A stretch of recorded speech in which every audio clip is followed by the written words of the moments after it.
ಇವಾಗ ಹೇಳಿ. ಕಾಯ್ತಿರೋ ಎಣ್ಣೆಗೆ ಸ್ವಲ್ಪ ಫ್ರೈಡ್ ರೈಸ್ ಮಾಡೋಕ್ಕೆ ಪ್ರಿಪ್ರೇಷನ್ ನಡೀತಾ ಇದೆ. ಎಣ್ಣೆ ಕಾಯ್ತಾ ಇದೆ. ಇವಾಗ ಹಸಿಮೆಣಸಿನ್ಕಾಯಿ ಹಾಕಬೇಕು. ಫಸ್ಟು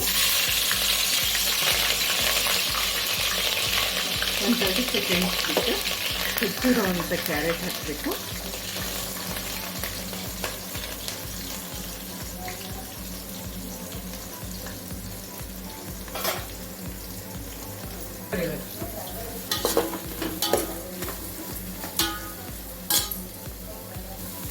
ಇವಾಗ ಹೆಚ್ಚಿರುವಂಥ ಹುರುಳಿಕಾಯಿ ಹಾಕ್ತಾ ಇದ್ದೀವಿ. ಬೀನ್ಸ್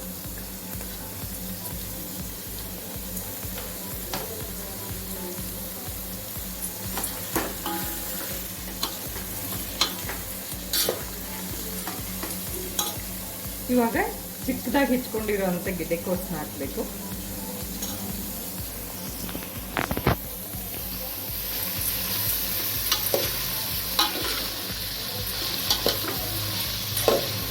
ಫ್ರೈಡ್ ರೈಸ್ಗೆಲ್ಲ ತುಂಬ ಏನು ತರಕಾರಿ ಫ್ರೈ ಆಗಬೇಕು ಅಂತ ಇಲ್ಲ, ಹಾಫ್ ಬಾಯ್ಲ್ಡ್ ಆದರೆ ಸಾಕಾಗುತ್ತೆ.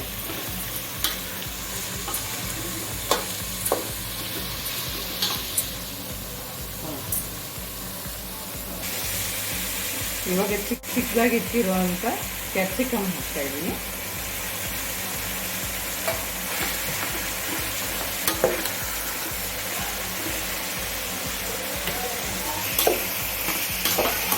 ಇದೊಂದು 2-3 ನಿಮಿಷ ಫ್ರೈ ಆಗಬೇಕು.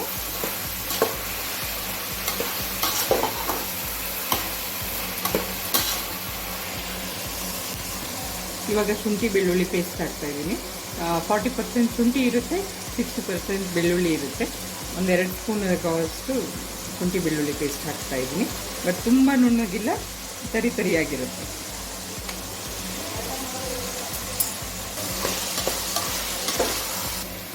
ನೋಡಿ ಫ್ರೆಂಡ್ಸ್, ಈಗಲೇ ತುಂಬ ಒಳ್ಳೆ ಸ್ಮೆಲ್ ಬರ್ತಿದೆ, ಘಮ ಘಮ ಅಂತ.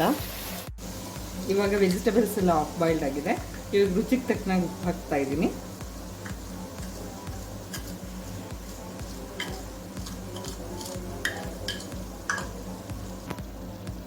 ಇವಾಗ ಸ್ವಲ್ಪ ಗರಂ ಮಸಾಲ ಹಾಕ್ತಾ ಇದ್ದೀನಿ. 2 ಟೇಬಲ್ ಸ್ಪೂನ್ಸ್ ಅಷ್ಟಿದೆ.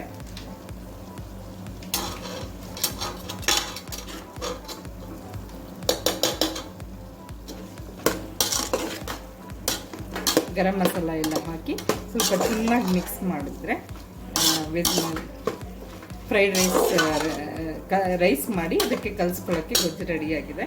ಈ ಟೈಮಲ್ಲಿ ಸ್ಟವನ್ನು ಆಫ್ ಮಾಡಬೇಕು. ನಾನು ಲಾಸ್ಟಲ್ಲಿ ಸ್ವಲ್ಪ ಈರುಳ್ಳಿನ ಸ್ವಲ್ಪ ಎಣ್ಣೆ ಹಾಕಿ ಫ್ರೈ ಮಾಡಿ ಹಾಕ್ತಾಯಿದ್ದೀನಿ. ಸೊ ನಿಮಗೆ ಟೇಸ್ಟ್ ಇನ್ನೂ ಬೇರೆ ಥರ ಬರುತ್ತೆ ಒಟ್ಟಿಗೆ ಕುದಿಸಿದ್ರೆ. ಸೊ ಅದಕ್ಕೆ ನಾನು ಸಪ್ರೇಟಾಗಿ ಈರುಳ್ಳಿ ಸ್ವಲ್ಪ ಕ್ರಿಸ್ಪಿಯಾಗಿರಲಿ ಅಂತ ಸ್ವಲ್ಪ 1-2 ಸ್ಪೂನ್ ಎಣ್ಣೆ ಹಾಕಿ ಅದನ್ನು ಅಷ್ಟೇ 1-2 ನಿಮಿಷ ಅಷ್ಟೇ ಫ್ರೈ ಮಾಡಿ ಇದಕ್ಕೆ ಹಾಕ್ತಾ ಇದ್ದೀನಿ.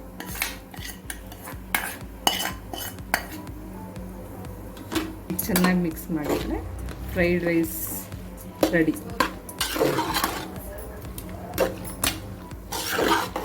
ನೋಡಿ ಫ್ರೆಂಡ್ಸ್, ಇವಾಗ ಫ್ರೈಡ್ ರೈಸ್ ಮಸಾಲ ರೆಡಿಯಾಗಿದೆ.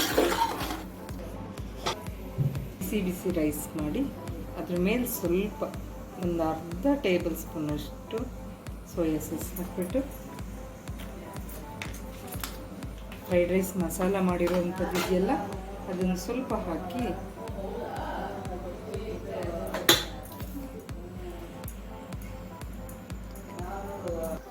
ನೋಡಿ ಫ್ರೆಂಡ್ಸ್, ಇವಾಗ ready to eat fried rice ರೆಡಿಯಾಗಿದೆ. ತಿಂದು ಟೇಸ್ಟ್ ಹೇಳಿ.